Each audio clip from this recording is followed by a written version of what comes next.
Bueno, ¿tienen alguna pregunta hasta acá? Para que concluyamos todo lo que es las actividades que hemos realizado.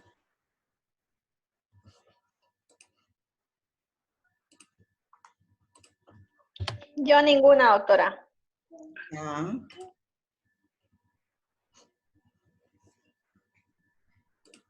Entonces vamos a empezar con nuestro tema.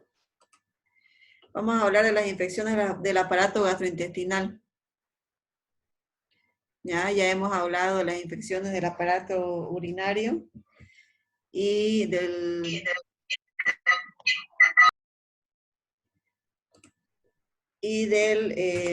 torrente sanguíneo, ¿ya?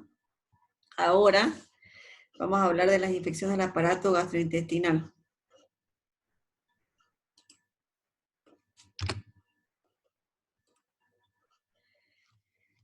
La anatomía del aparato gastrointestinal. Las principales partes del aparato digestivo, tenemos la cavidad bucal, tenemos la glándula sublingual, tenemos laringe, ya, no es faringe, es laringe.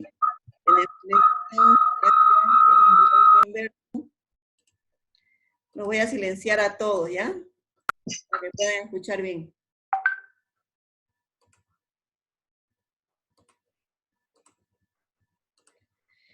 Tenemos páncreas, colon transverso, colon descendente, colon sigmoideo.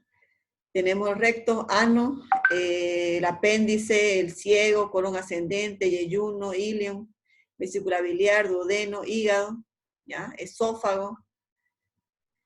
Entonces estas son las partes del aparato digestivo. Ahora, dentro de este aparato digestivo tenemos la flora normal. Por ejemplo, en los intestinos tenemos los miembros de las enterobacterias, como ser la Escherichia coli, tenemos el proteo, tenemos Klebsiella, Citrobacter, todas las enterobacterias, ya que pueden ser flora normal de los intestinos. También tenemos bacteroides, tenemos estafilococos, tenemos corinebacterias, tenemos clostridios, tenemos lactobacilos, tenemos estreptococos, tenemos enterococos, ¿ya? La flora normal del intestino está compuesta hasta un 96% por microorganismos que son anaerobios, mientras que de 1 al 4% son bacterias aerobias, enterobacterias, ¿ya?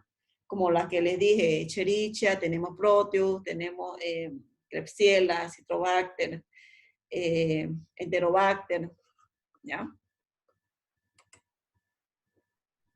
Entonces, la mayor parte de la flora del aparato gastrointestinal son bacterias anaerobias. Quiere decir que no utilizan oxígeno. Ya. Ahora vamos a hablar de la gastroenteritis, que esta es una de las enfermedades que se producen dentro del aparato gastrointestinal, ¿ya? Esta gastroenteritis tiene como patogenia la diarrea, ¿ya? Esta diarrea va a ser producida por, generalmente, es producida por virus, ¿ya? Pero también puede ser producida por bacterias o por parásitos. ¿Cuál es la patogenia de esta diarrea invasiva? Tenemos como primer punto la ingestión del microorganismo. Luego este microorganismo va a colonizar el intestino. Si es una bacteria, puede ser que la bacteria sea productora de toxinas o no productora de toxinas. Cuando es una bacteria que no produce toxinas, esta bacteria, dependiendo del factor de adherencia que tenga al epitelio del hospedador, va a adherirse a las células epiteliales intestinales, luego va a invadir las mucosas, va a producir inflamación aguda con la producción de úlceras y esto va a estimular la producción de líquido y una secreción activa, que nosotros la vamos a poder evidenciar por la diarrea que tiene el paciente, ¿ya? Entonces, esa es la patogenia de una diarrea invasiva. Esto, hay factores del huésped que van a impedir que estos microorganismos puedan invadir el epitelio intestinal. Uno de los factores que tiene el huésped es la acidez del estómago, que esta acidez impide que los microorganismos puedan pasar hacia la parte baja del tracto gastrointestinal. También tenemos el peristaltismo de los intestinos, que va a impedir la adherencia de los microorganismos. Tenemos la presencia floral normal, que esta flora normal en los intestinos es muy beneficiosa, ya que esta flora normal va a competir con los microorganismos patógenos por los receptores y por los nutrientes, ¿ya? Esta flora normal también trae otros beneficios como la ayuda a la absorción de los nutrientes, también va a sintetizar vitaminas y también va a ayudar a la degradación de las toxinas, ya que pueda consumir el hospedador.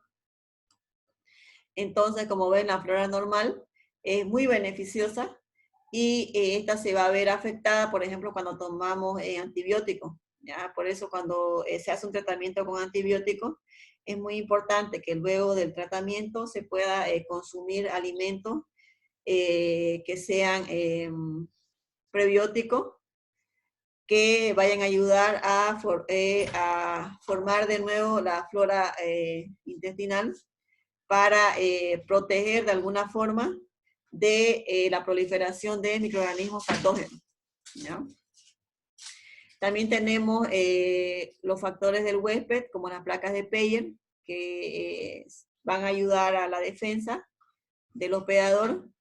También tenemos la higiene personal, que es muy importante, la higiene, para evitar la ingestión de microorganismos que puedan ser patógenos.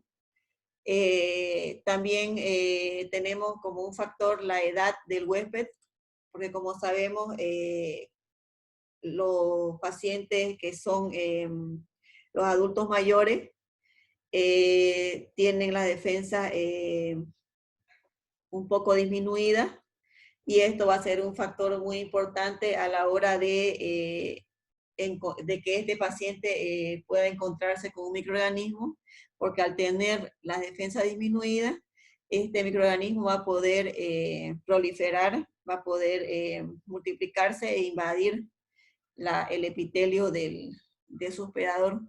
Entonces, la edad del huésped es importante, juega un papel importante dentro de los factores de defensa que pueda tener el huésped. Dentro de los factores microbianos, tenemos la virulencia del microorganismo. Entonces, va a depender, la patogenia que pueda producir un microorganismo va a depender tanto de los factores del huésped como de los factores propios del microorganismo, ¿ya? Los factores de virulencia que pueda tener el microorganismo, por ejemplo, presencia de adhesina, presencia de toxinas, producción de toxinas, perdón. También presencia de estructuras como cápsula que les va a permitir evadir la respuesta inmune. Entonces son muchos factores que van a permitir ya sea la expulsión del microorganismo o que le va a permitir al microorganismo poder adherirse y poder multiplicarse dentro del huésped.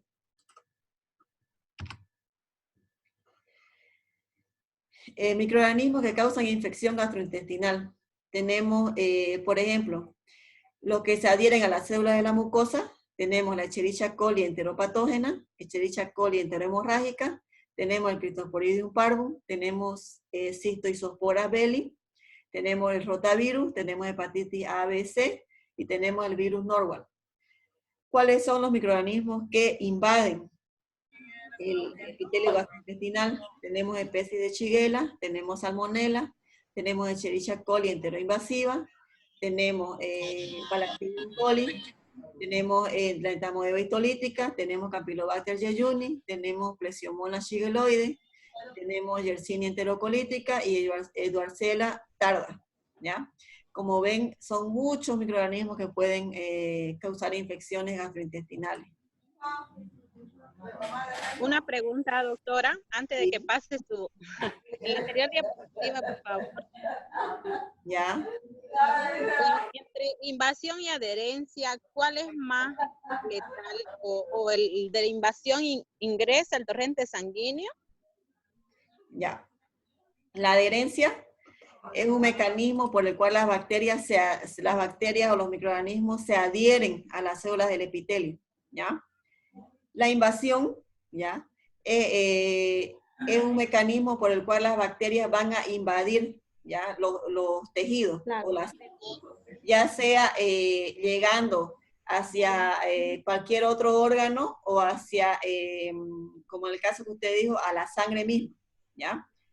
En el caso, por ejemplo, de que los microorganismos lleguen a la sangre, por ejemplo, en el caso de del Streptococcus pneumoniae, que puede, perdón, le estoy dando un ejemplo, ¿ya? Que puede producir neumonía. Esta bacteria puede ingresar, por ejemplo, por la nariz, puede ingresar a las células de los pulmones, ¿ya? Y a través de los ganglios linfáticos de los pulmones va a producir una invasión hacia el torrente sanguíneo, ¿ya? Y luego de esta invasión al torrente sanguíneo va a poder producir complicaciones como la endocarditis, que es cuando esta bacteria se va a alojar en el endocardio, ¿ya? Después que invadió el torrente sanguíneo, se aloja en el endocardio, y también puede producir complicaciones como las artritis, ¿ya? Entonces, como ven, la bacteria se adhiere y luego invade, ¿ya?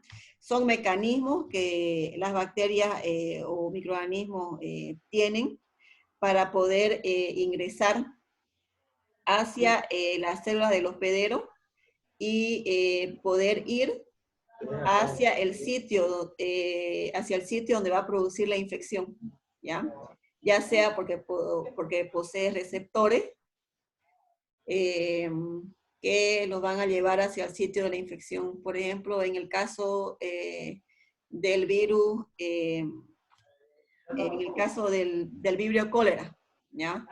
Esta bacteria produce, una vez es ingerida por el hospedador, es ingerida, esta bacteria va a ir hacia el intestino, y en el intestino va a adherirse a las células del epitelio intestinal, y luego va a invadir las mucosas y va a través de muchos mecanismos, va a producir que salga agua hacia el exterior, hacia el lumen, y con esto va a venir la diarrea en el hospedador.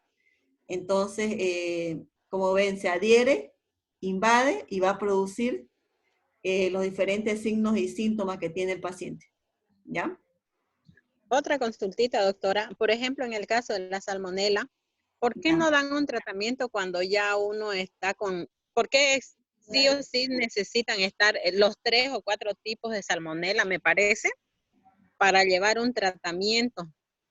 Porque dice que un solo... Pasa que yo tuve ese problema de que en un análisis que yo me hice apareció solamente un tipo de salmonelosis. Tenía un dolor estomacal, bien en la boca del estómago. Y me trataron otro mal, me dijeron que eran los riñones, y al final que no me trataron el tipo de la salmonela, porque según no es invasiva cuando solamente hay una especie. ¿Y eso a qué se debe, doctora? Ya, cuando ustedes, por ejemplo, cuando el médico sospecha de salmonelosis, pide una prueba, reacción de Vidal, ya, que es una prueba en sangre. Esta prueba, nosotros investigamos 4 tipos de antígenos, el OH, A y B, ¿ya? Esta prueba no es muy específica, ¿ya? Porque otro origen de la afección o de la enfermedad del paciente puede ser que también pueda dar positivo, ¿ya? Y para que el médico pueda considerarlo como que haya una infección activa por salmonelosis, tiene que tener un punto de corte, ¿ya? Arriba de 1 en 80. Entonces, cuando tiene un título arriba de 1 en 80, ¿ya? El médico considera que la sintomatología que usted tiene es causada por una salmonela. En el caso de que su médico vio que solamente un serotipo dio positivo, entonces seguramente el título del anticuerpo era bajo. Entonces, por eso lo descartó y le trató por una infección renal o por una infección del tracto urinario y no por la salmonela, ¿ya?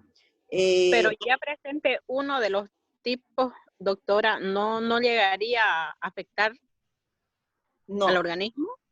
no, porque no es una prueba que sea que el médico la vaya, piden la prueba, pero para descarte, ¿me entiendes? No es una prueba muy específica.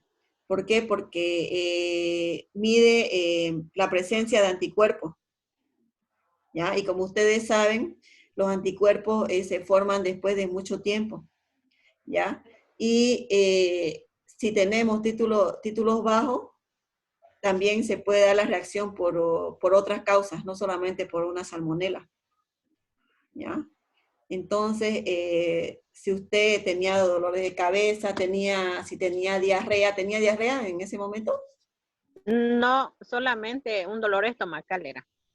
Ya, seguramente, generalmente todo lo que son infecciones gastrointestinales no son causadas en su totalidad por bacterias, ¿ya? Los médicos generalmente deciden tratar la sintomatología y no tratan al microorganismo causante en sí porque son autolimitadas. Ya son infecciones autolimitadas que si usted se hidrata, si usted hace reposo, van a llegar a su límite y no van a necesitar antibióticos, ¿ya? Entonces los médicos evitan usar antibióticos porque son enfermedades que son autolimitadas. Por ejemplo, si usted tuvo dolor de cabeza, dolor de estómago, seguramente el médico no consideró que era una sintomatología para salmonela, ¿ya? Y como le digo, seguramente el título estaba bajo. Entonces, por eso no le trató la salmonela. ¿Ya? Gracias, doctora. Ya.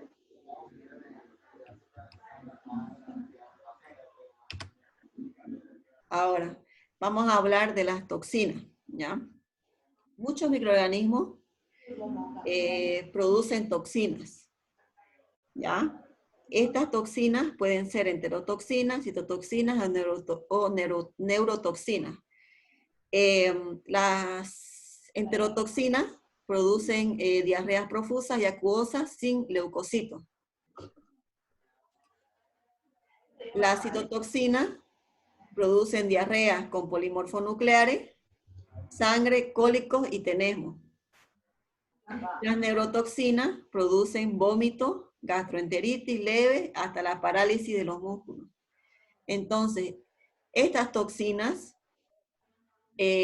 van a producir una patogenia y se va a deber a la presencia de las enterotoxinas que elaboran las bacterias, ¿ya? Estas enterotoxinas pueden ser ingeridas por el hospedador o puede ser que sea ingerido el microorganismo mismo, que es el que elabora las toxinas, ¿ya? Si esta toxina es ingerida directamente, estas toxinas se van a adherir a los receptores de la mucosa intestinal. Esto va a llevar a la producción de líquido, que va a inhibir la absorción de nutrientes y va a producir que haya un aumento de secreción, y esto se va a poder evidenciar con la diarrea del paciente, ¿ya? Si en un caso se ha ingerido el microorganismo mismo, que es el productor de la toxina, este microorganismo va a tener que colonizar el intestino para luego producir la toxina, y que esta toxina vaya a adherirse a los receptores de la mucosa, y con esto va a haber la producción de líquido, inhibiendo la absorción y aumentando la secreción, y vamos a poder evidenciar con la diarrea del paciente, ¿ya? Los tipos de toxinas son las enterotoxinas, la citotoxina y las neurotoxinas, que van a producir sintomatología diferente, ¿ya? Por ejemplo, las enterotoxinas son diarrea profusa y acuosa sin la presencia de leucocitos en la diarrea, ¿ya? La citotoxina, hay presencia de polimorfonucleares, sangre, cólicos y tenesmo. Y las neurotoxinas producen vómito, gastroenteritis leve, hasta la parálisis de los músculos. Entonces, como ven, sintomatologías diferentes. Ahora, ¿cuáles son los microorganismos que causan infecciones gastrointestinales? ¿Cuáles son los microorganismos que elaboran las enterotoxinas? Tenemos el vibrio cólera, tenemos los vibriones no cólera, tenemos Shigella dysenteriae tipo 1, tenemos Escherichia coli enterotoxigénica, tenemos especies de salmonella, Clostridium difficile, que elabora la toxina B, tenemos la aeromona y tenemos Campylobacter jejuni. Ahora, ¿cuáles son los microorganismos que elaboran las citotoxinas? Son las especies de Shigella, Clostridium difficile, tenemos la Escherichia coli enterohemorrágica. Ahora, ¿cuáles son los microorganismos que elaboran las neurotoxinas? Tenemos el Clostridium botulinum, tenemos Staphylococcus aureus y tenemos Bacillus cereus.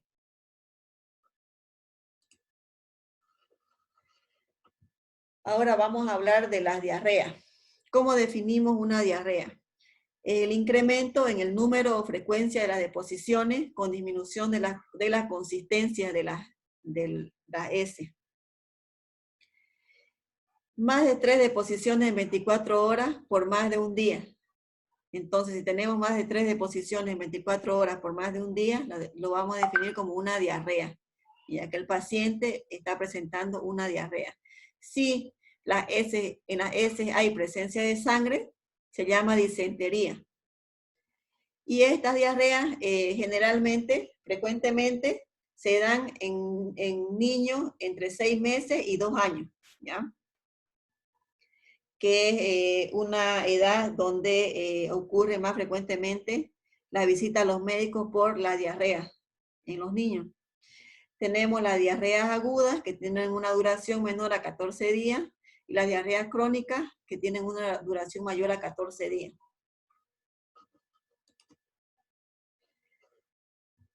En países en desarrollo tenemos la presencia de diarrea de 3 a 5 episodios por un año en niños menores de 5 años. Entonces, en países en desarrollo, la presencia de diarrea en niños es muy frecuente, ¿ya? La diarrea sigue siendo la primera causa de desnutrición y muerte en niños pequeños en países en vías de desarrollo. Es la tercera causa de muerte a nivel mundial y la segunda causa de mortalidad en nuestro medio en niños menores de 5 años. Y es la segunda causa de consulta más frecuente, ¿ya? Entonces, como ven, la visita al médico por diarrea en niños es muy frecuente. Entonces, es uno de los análisis más frecuentes que vamos a tener en los laboratorios, ya sea un coproparasitológico simple, ya sea un moco fecal, ya sea un coproparasitológico seriado o un coprocultivo, ¿ya? Dependiendo del tipo de análisis que requiera el médico. ¿Cuál es la etiología de la diarrea? Son múltiples causas, ¿ya? 70 al 80% son de origen viral, 20% de origen bacteriano y el 10% de origen por protozoario, por parásito, ¿ya? Como les dije, son autolimitadas en la mayoría de los casos de la diarrea, en el 70%, lo cual quiere decir que van a tener un cierto tiempo y luego el paciente va a poder sanar sin la necesidad de tratarlo con antibióticos, ¿ya?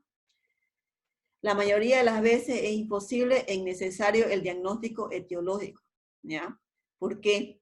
Porque muchas veces nosotros vamos a poder decirle, por ejemplo, en un moco fecal, le vamos a poder decir al médico que hay presencia de leucocitos en la S, pero no vamos a poder aislar el microorganismo que está causando la infección, ya sea porque sea de origen viral o porque sea una bacteria de difícil crecimiento, ¿ya? O que no es de aislamiento rutinario. Entonces, el médico trata de evitar al máximo el uso de antibióticos. ¿Por qué? Porque si las diarreas generalmente son autolimitadas y va a ser un poco difícil que se pueda diagnosticar a través de un examen en laboratorio.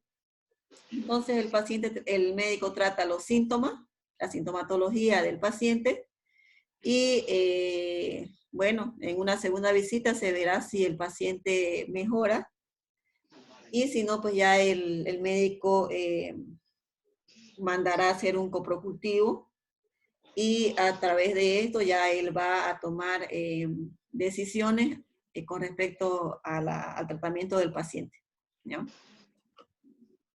Los criterios diagnósticos. Las diarreas pueden ser agudas o pueden ser crónicas.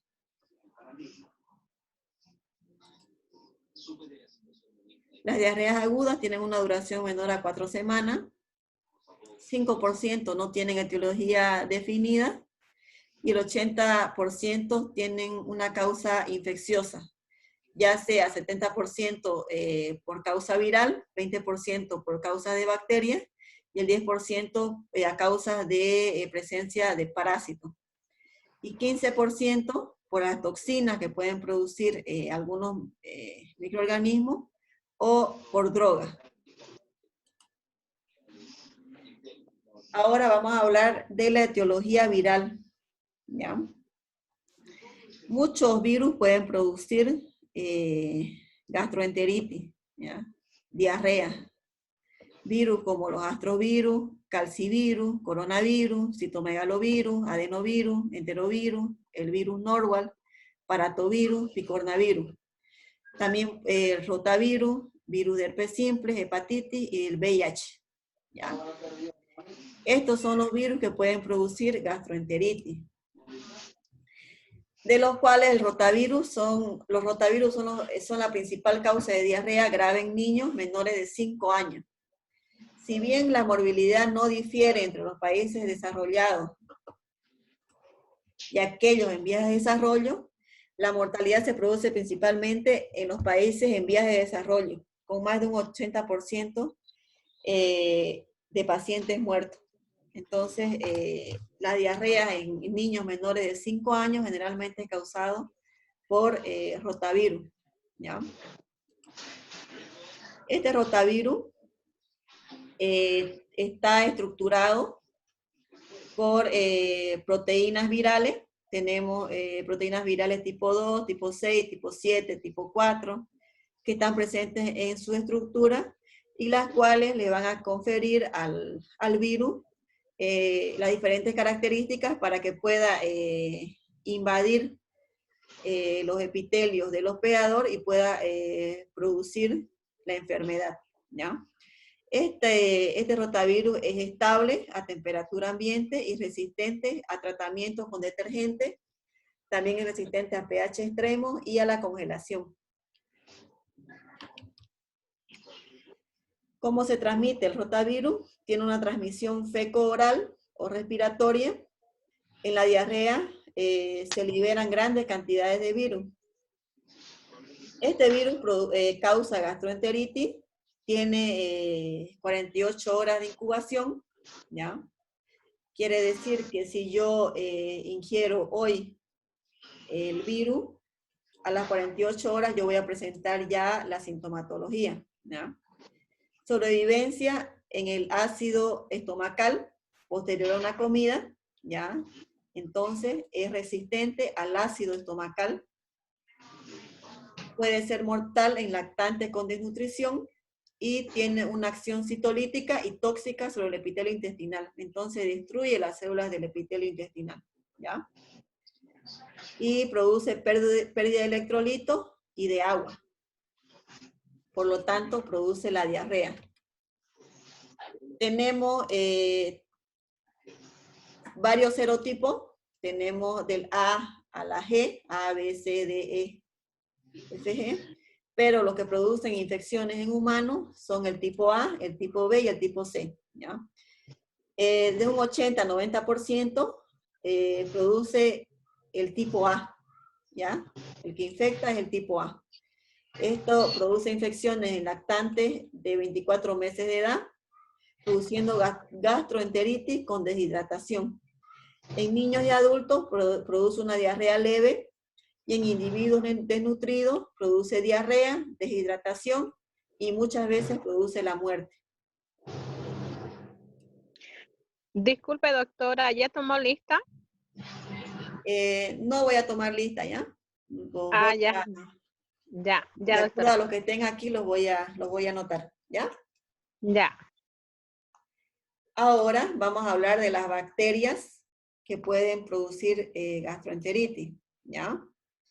Tenemos las bacterias invasivas, como el Campylobacter, tenemos la Shigella, tenemos la Salmonella, tenemos Clostridium, tenemos Escherichia coli enteroinvasiva, tenemos el Vibrio vulnificus, tenemos el Vibrio parahemolyticus, tenemos la Yersinia y tenemos la Aeromona.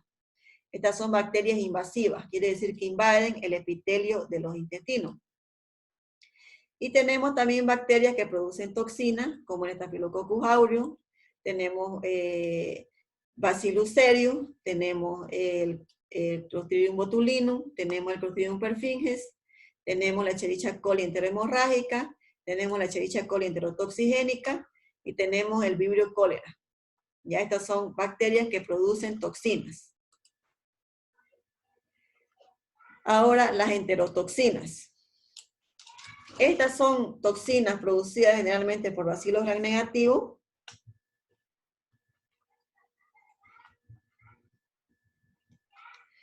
Y que estas bacterias van a tener factores de virulencia como la producción de cápsulas, las endotoxinas, variación de la fase antigénica, secuestro de factores de crecimiento, resistencia al efecto bactericida del suero y la resistencia antimicrobiana. Ya muchas bacterias tienen, por ejemplo, cápsulas. ¿Ya? Esta cápsula, que es un elemento facultativo, ya que no está presente en todas las bacterias, le va a conferir cierta resistencia a las defensas del hospedador, ¿ya? Que va a permitir que la bacteria pueda adherirse e invadir el epitelio del hospedador. También tenemos la presencia de endotoxinas, que le va a conferir mayor virulencia a la bacteria. Tenemos la variación de la fase antigénica. Esta variación va a interferir en que el hospedador pueda reconocer a la bacteria, ¿ya? Y si no la reconoce, no va a inducir la respuesta inmunológica, y con esto la bacteria va a evadir la respuesta del hospedador, ¿ya?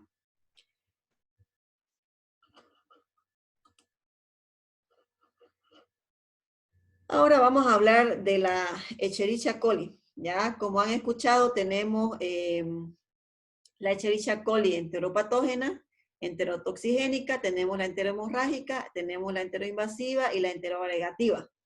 ¿Ya?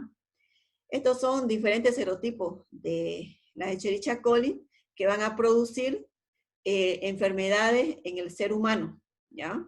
Por ejemplo, tenemos la Escherichia coli enteropatógena, que su lugar de acción es el intestino delgado y que produce diarrea infantil, acuosa y con vómito. ¿Ya? La patogenia que produce mala absorción y diarrea. También tenemos la enterotoxigénica, que su lugar de acción es el intestino delgado,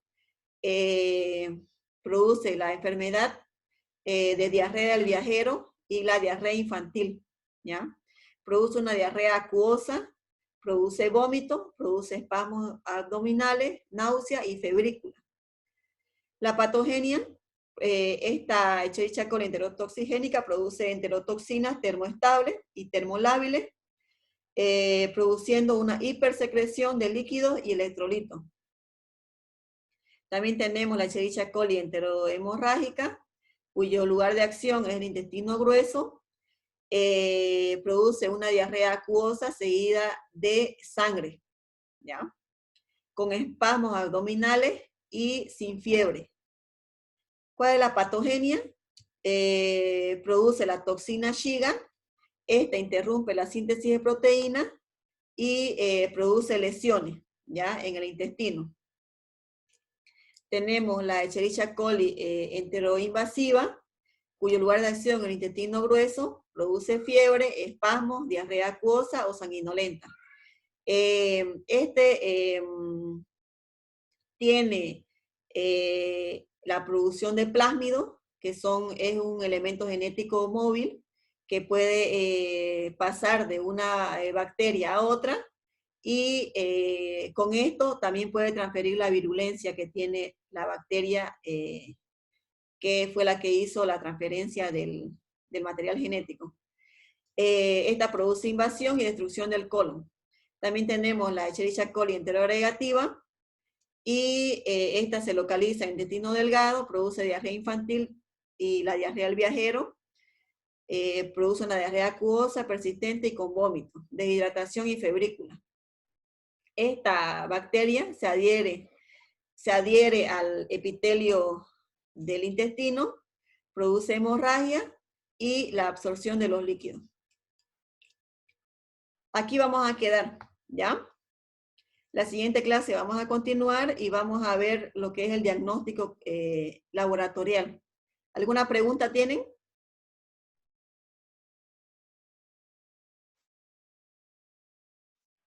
Nos pone presente, doctora, todos. Ya, Una consulta, doctora. ya. La parte de obstrucción del colon, eso hiere cuando se le tiene que hacer